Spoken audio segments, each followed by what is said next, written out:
Lights, camera, action. Okay, all right. Hello everyone. Okay, so I'm going to be talking to you about cyber crimes. I guess it was a timely topic 15 years ago. It's a timely topic today. So I think there's a lot of evolving law in this field, and I'm going to be talking to you mostly from a legal perspective and less from a computer perspective, because I think this is an area where I think proving that a crime was committed requires some computer knowledge, but actually knowing that you're committing a crime is the first step to actually avoid committing a crime, and to actually be able to tell when someone else is committing a crime, because you may be obligated to report that a crime was committed, or else you might be deemed a party to it, so like an accessory, or an accomplice, or even a co-conspirator. So you have to be careful when you see a crime to kind of assess if you participated in any material way to the perpetration of that crime, and therefore make a determination if while we're at this subject, I want to just share a little bit with you. We're going to talk about different crimes. We're going to talk about at least a dozen crimes, if not more. Okay, that are related to computers, that are related to internet. Okay, but one of the things that you have to be familiar with is that the whole notion of conspiracy. When you're charged with a crime, for example, let's say you're charged with hacking into a computer. If there's more than two or more of you involved in hacking into a computer, then you're also separately charged with conspiracy to commit computer fraud, for example, or computer hacking. So you're going to be charged with not only the fraud that you committed, but also a conspiracy to commit fraud when there's more than one person involved. Okay, so that becomes very, very murky. The prosecutor would like to bring in as many people as they possibly could, even if you're just sitting next to the person who's doing the crime. How's the prosecutor going to know that you did not actually materially participate in that crime? Okay. So here's a lesson for you. The lesson is, when you see a crime is getting committed, you should take steps to stop it. That is the only defense against conspiracy. If your friend is stealing something from Myers and you're just tagging along, you're a co-conspirator. Unless you call the loss prevention officer in Myers, or call 911 and tell them that, hey, my friend is committing retail fraud. You have no defense. You're going to be deemed a co-conspirator just because you walk with your friend. You don't have to say anything. Okay, because conspiracy, you can be charged with conspiracy even if you provide, for example, quote-unquote, moral support. Okay, so you have to take active steps to prevent the crime, to evade this charge. Everybody okay with that? So that's why you need to know that if the person sitting next to you, maybe you're eating your pizza and this guy is hacking away in the First National Bank, then I didn't do anything. No, maybe not. Maybe you should have taken some steps to stop this crime. So that's an important lesson that many people find it surprising that even if they did not, because the legal definition of conspiracy is to actually take some affirmative steps in the furtherance of a crime. Okay, you have to take, the affirmative step can be very minimal. It could be something like, hey, that sounds cool. That's enough to get you in for conspiracy. Okay, so the prosecutor wants to cast as wide a net. When they want to capture criminals, they want to cast as wide a net. And conspiracy is the way they want to really go after everyone that might remotely be involved. Okay. Because what you think from the prosecutor's standpoint, if they can get you, maybe you can testify against your friend. You see, they charge you, they can deal with you. You become a material witness. So for their standpoint, their job becomes easier, because now they've got you, and they'll go easy on you if you talk about what really happened. So, homicide and conspiracy, so I thought maybe I'll cover that right away. Okay, Department of Justice. This is a federal branch. The Computer Crime and Intellectual Property Section, CCIPS, is responsible for implementing the department's national strategies in combating computer and intellectual property crimes worldwide. So their charge is not to, to curtail these kind of crimes, but it goes worldwide. Okay. Prevents, investigates, and prosecutes computer crimes by working with other government agencies, with private sectors, academic institutions, and foreign counterparts. So that's kind of like a important thing to remember, that most of the computer crime can originate from other countries. So in order to prosecute the criminals, if it's a serious enough crime, you probably will need to bring those criminals over here in the United States to have them prosecuted. So you really need the assistance and mutual cooperation with policing agencies of other countries. Okay. Here's a website. That's the only picture I've got. The rest of it is all text. That I thought I'd just show it to you, that this is a section of the Department of Justice. If you go to this site, you will see all the different cases that they're prosecuting at any given time. And this is archived for the last 10, 12 years. You can go through this and just get an idea what kind of crimes have been the subject of prosecution by the federal government. So this is a purely federal, government, agency. And since we're at the subject, there's really two branches of government. One is the federal, and of course the other is the state. And most of the computer crimes are prosecuted under the federal statutes. Okay.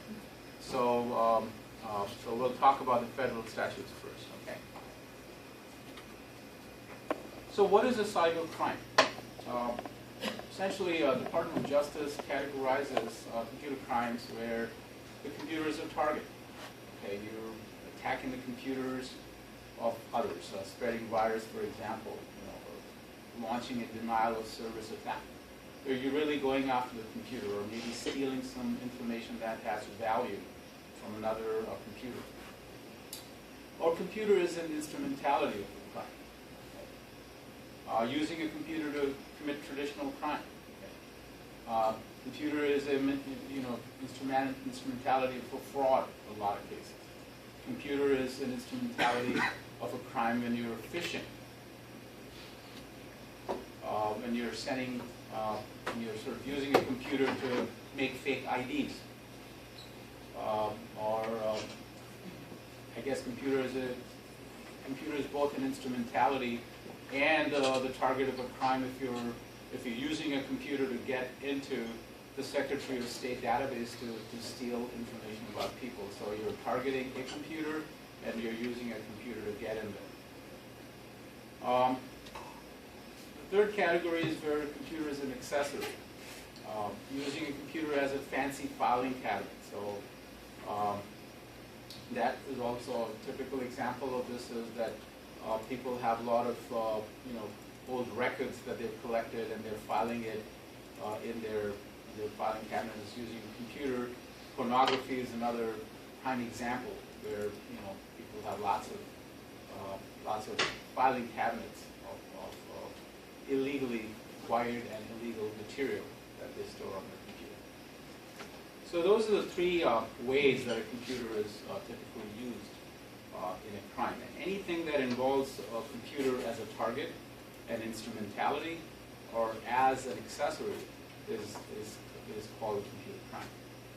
Those three tests will get you to whether this is a computer crime or not. So let's begin with the Computer Fraud and Abuse Act, or CAFA. This act was introduced in Congress as historically somewhat of a legislative history of this act. It was introduced in '84 and finally became law in 1986. Prior to this, computer-related crimes were included as a part of traditional crimes. It was not a separately codified law to actually enumerate all the computer crimes. Okay. So then Congress decided to actually have a separate statute that really talked about computer-related crime, so that the prosecution of criminals was going to be made easier, rather than trying to pull a piece from an existing statute and another piece from another statute and sort of piece it together. The prosecution would be much more clearer. People would know what sort of acts are considered to be unlawful, and just all in all, just judicial efficiency would be enhanced by adding this as a separate statute. So this is the main act that really prohibits from obtaining national security information by tapping or hacking into a computer. That is the biggest no-no. And then you have accessing a computer or obtaining information. Typically, this computer is any computer connected to the internet. If you go into access any computer that is on the internet, you could be charged under CAFA. Trespassing on the government computer. Here, again, you're not obtaining anything of information. Trespassing, as you know, as you may or may not know, is simply going where you're not supposed to go. And you just walk into your neighbor's yard, you're really technically trespassing, okay? Because you don't have the permission to go there. So if you're exceeding the scope of what you're allowed to do in the virtual world, if you're walking in the territory where you're not supposed to walk, i.e. accessing file, reading material that you don't have privilege to read or access, then you're technically trespassing. If that happens to be any kind of a government material, which includes the state, federal, municipalities, any form of governments or their agencies, then you could be charged under the Section 8.3 of CAFA. Accessing to defraud and obtain value. So this is typically your phishing attacks. You're trying to defraud someone, you're trying to pretend to be someone that you're not. And if you're using a computer to commit, to defraud someone and get them to give you the credit card number, the social number, any personal information, if you're using a computer to do that, then you could be charged under 1038-4. If you're damaging a computer or information here, you're really attacking a computer, maybe introducing a virus into a computer, you're causing damage to the computer, you're causing it to delete files, and the charge would be brought under 1038-5. Trafficking in password, I think that's pretty clear what that means. You get any kind of password, and you ask somebody to pay you money for giving that information to them. Threatening to damage a computer. This is sort of like the extortion. You better give me $100,000 or I'm going to launch an attack against your computer, and so you will have a denial of service attack. This really happens, and unfortunately, most companies pay up. Okay? They would rather not have the tarnished reputation of being down for 2 days and lose that business, rather than they would just write it off as a cost of doing business. They would pay up. Most of the time, if they believe that this threat is real, 9 times out of 10 companies will pay. So that's really the downside, if you will, of people trying to weigh their options and not really going after the criminals that they are, in this case, extortionists. Okay. So here's a sample of the penalties that come with CAFA. Obtaining national security information is the highest, is penalized the most, where first-time offenders will get as much as 10 years, and the repeat offenders can go in for 20 years. Accessing a computer and obtaining information is 1 or 5, and repeat offenders in parentheses will get 10 years. Trespassing is simply just going where you're not supposed to be, 1 for the first offense, and it could be up to 10 for later. Phishing and such, and those kinds of attempts to defraud using a computer, those could have a penalty of 5, and repeat offenders could get 10 years. Intentionally damaging by knowing transmission, so like injecting a virus or denial of service attack or damaging, those are the penalties for that. And the next big one is extortion, right at the bottom. where the first offense of someone trying to extort is 5 years. It's fairly hefty. It's sort of like in the same league as assessing for defrauding and paying back. So just some idea that this is serious stuff. You don't mess around with this. Okay. Okay, so let's take an example. Hacking. Okay, Jim has an account at OU. He logs into his account regularly, so just like most of you are logging into your account. He discovers that with the software available on the internet, he can access a folder that contains all the students' transcripts. Okay. He quickly installs the software and finds out the GPA of his buddies. Just kind of know where they stand. Just curious. He views these records for curiosity.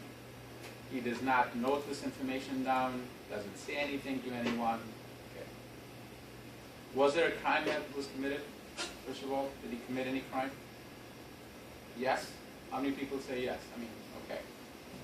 Almost everyone, right? Which is good. So you're on the same page. So if so, what crime was committed? Trespassing. Push this up here. Oh, government. Trespassing government. Is it A2? Would you say A2? Yeah. Okay.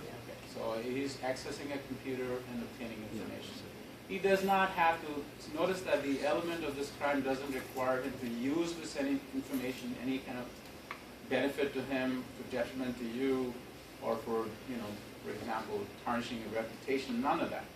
That's not an element of this crime. It's just that you're accessing information that you're not supposed to access. That's it. That's all it takes to charge someone under that statute.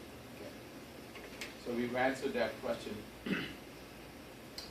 Okay, now assume that Jim deletes some of these grade files. I mean, some of his buddies are having very high grades, and he doesn't want to see a lot of people with high grades, so his grades will look better, right? So I say, why not just get rid of it, let them figure out what the grade was. Okay, now what charges? So first of all, let's ask this question again. Under what statute is he now going to be charged? Intentional damage. Intentional damage, right? Intentional damage, right? So how many counts will he have on his charge sheet? Two counts, right? First count will be accessing the computer and obtaining information, because he did access it before he deleted it. And then the second one will be, intentionally damaging for knowing. And the third one could also be recklessly damaging. So the prosecutor is just going to throw in as many charges that they can possibly prove, and leaving it up to the defense to ask for certain charges to be thrown out, because the prosecutor could not possibly prove it. So generally they want to overcharge so that if some certain charges are dropped, you still have them on the other charges. All right. So that's some basic concepts. Don't, even if you can go to a place where you're not supposed to, don't go there. Okay. Let's change this hypothetical somewhat and sort of just say that maybe you did not have to take any affirmative steps to install that software that you said that you installed or Jim installed to actually get into that folder where he was not supposed to go. Let's say that that folder was accessible to him without installing any extra software, right? What now? Would he be still liable for, under CAFA, for accessing information that he's not supposed to access? What about now? Sure. Yeah. I don't know. You guys are really very zealous prosecutors, I can say. I wouldn't think so. So if You wouldn't think so, right? No, because there was nothing restricting his access. There's So nothing- that'd be down to the administrator. If that was, if they allowed anyone to just view whatever, then there's nothing that says that he can't restrict it. That's exactly right. So if there was no pop-up that popped up and said, hey, you're not supposed to be here. If he was not on notice that he's not supposed to be there, then proving that he intentionally committed these acts would be very complicated. So you have to remember that intent does not equal to motive. Intent doesn't mean that you have to have some motive to use this information later. Intent is to take an affirmative action to break the law. If if he did not take any affirmative action to break the law, then he cannot be tried for breaking the law. Okay. So notice that another thing here, which could sort of make it into a gray area, is that, you know, lack of knowledge of law. Let's say he did not know about kappa. Would that be a defense and the thing popped up? No, that would not be a defense. So there's a distinction. Did he take any affirmative steps and knowledge of law? So knowledge, lack of knowledge of law is not a defense. Okay. But you have to have intent. You have to have intent to go to a place where you're not supposed to go. Okay. So, all right. So trespassing is only on a government computer. And that's exactly right. So if it was a government computer, it would have still been a crime, Yeah, trespassing is different. whether it's intentional or not. Whether it's not, whether it's So intent's just for a non-government. non-government. So if it was a government computer and OU is possibly not going to be treated as a government agency for the purposes of CAFA. Okay, if you look at the statute, they have a very, see, there's a government actor and a government agency. So OU is probably a government actor, but not a government agency. Good point, though. So if he was, let's say, accessing the Department of State records, and somehow the other, he accessed records that he was not supposed to, then potentially he could be charged and tried as for trespassing, which is A3. Okay.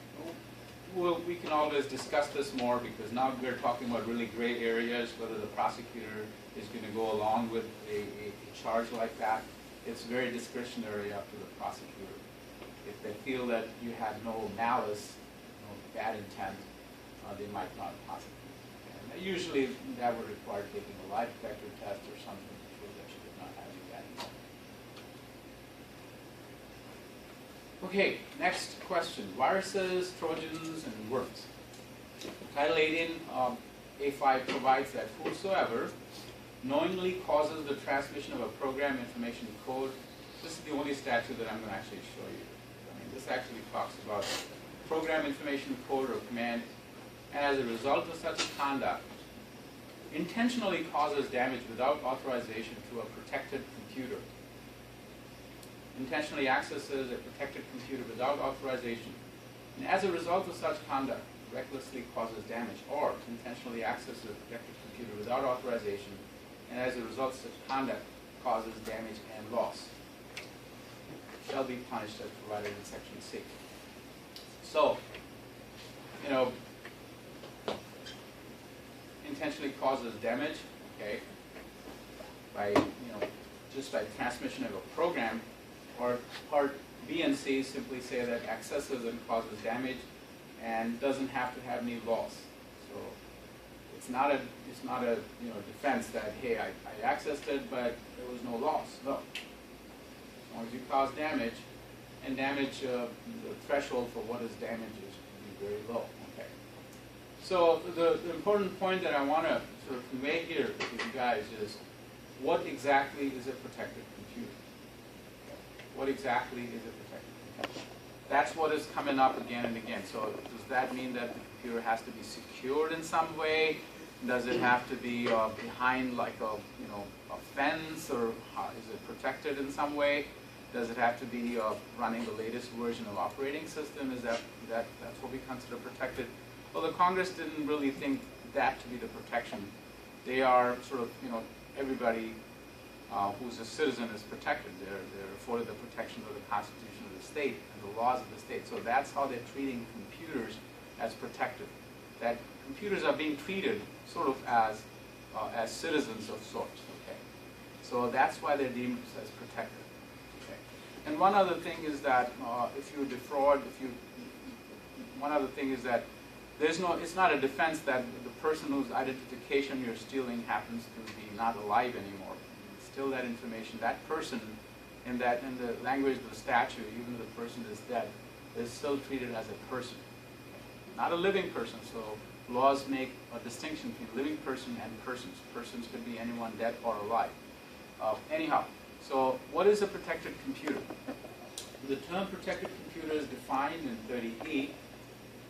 It's a statutory term. Protected computer covers computers used in or affecting interstate or foreign commerce, and computers used by the federal government and financial institutions. So all the bank computers, okay, whether or not, well, let's just read the last part of what is protected computer. Any computer connected to the internet is considered to be a protected computer. So these computers here, if they're not on the internet, are not protected. But if these computers belong to a bank, if you were sitting, imagine you were sitting in a bank, or if you're sitting in federal government, downtown in McNamara building, okay. If you're sitting in, and they don't have to be on the network, they don't have to be on the internet, they will still be deemed protected. So anything that has to do with government, banks, or interstate commerce or foreign commerce is by definition a protected computer, whether or not they are or they are connected to the internet, whether or not. But anything else that you guys own, okay, it's protected computer. And so why does Congress come up with this funny definition of what is a protected computer? The rationale for this is to just have this, their powers. Congress only has powers on things that relate to federal government, which is interstate commerce, okay, foreign commerce, okay, and otherwise they don't have any jurisdiction. There is no jurisdictional element. So in order for them to have any jurisdiction over a computer or the acts done on a computer, it has to be part of the interstate commerce. And by sort of having this term in there that must be connected on the internet, they have jurisdiction. Okay. Otherwise, they don't have jurisdiction. So that's a jurisdictional hook. So don't read more into it. Think of it this way: any sort of bank computer, federal government computer, and any computer, whether or not owned, operated on behalf of a bank that is connected on the internet, is a protected computer. What So if you this disconnect the internet from the computer? And if you commit a crime Yeah. with that, if you're disconnected, then probably it's going to be a question of fact. So I could take a computer, disconnect the internet, do whatever I want to do, then connect it back up? No, and it will be a connected computer because prior to your committing that act, before you damaged it, it was connected. So any that's ever been connected to the internet, ever Well, in I history? think it would be right before the act started, Oh. right before. If you had a computer that was connected to the internet and you bring it back into the lab and start working on it and leave it there for a couple of days and someone comes and steals files from the disk there, then it's not going to be a protected computer. Now, they can still be charged with larceny under state law, but CAFA would not be the way that they would be charged. Would the act of, Question. Sorry. go ahead. Go ahead. Would purposely removing a protection on a computer consider a crime as well? It's, Damage maybe. if you just make a computer from protected to an unprotected state, that by itself would not be a crime. Okay.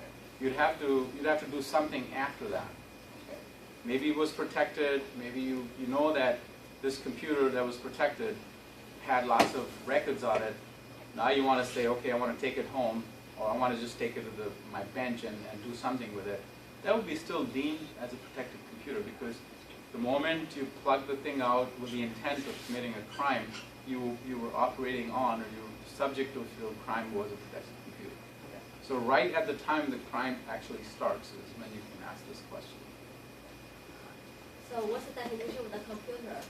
I mean, for example, iPad or iPhone, are they considered as computers? Yes, they will be deemed as computers. And in devices.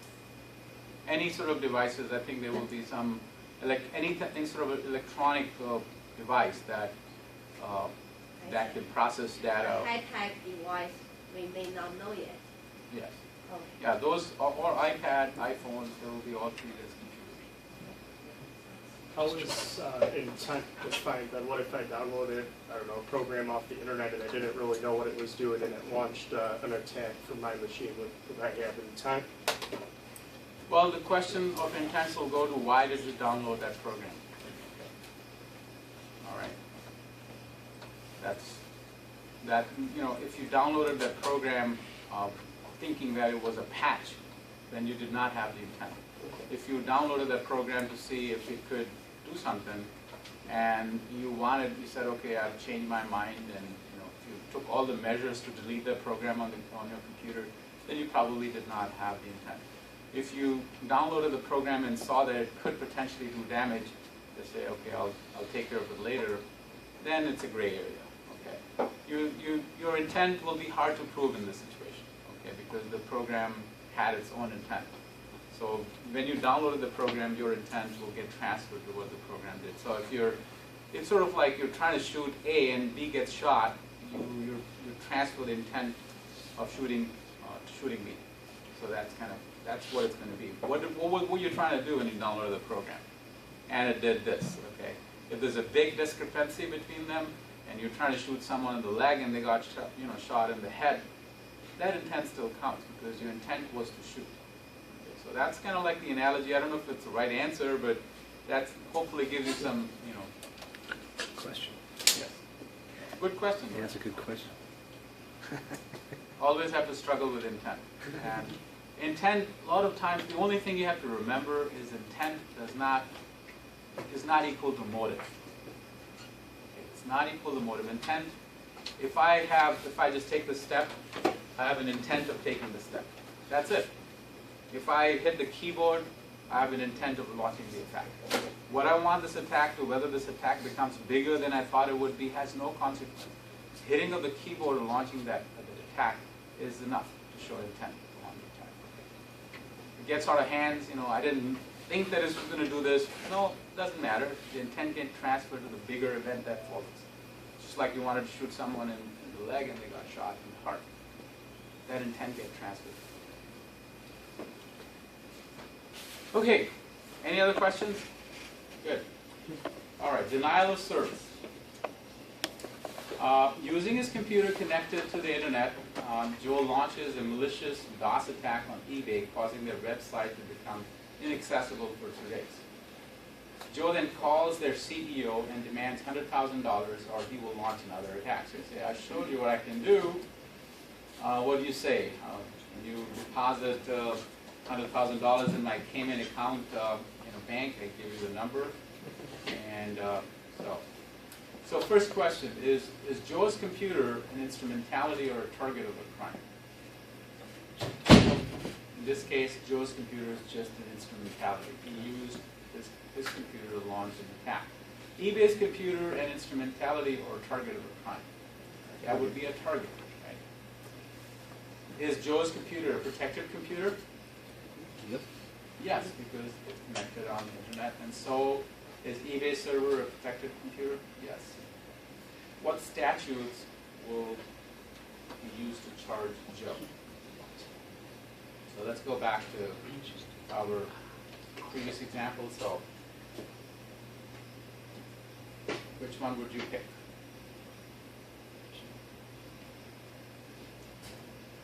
First one deals with national security. This is not a national security issue. Did he access this computer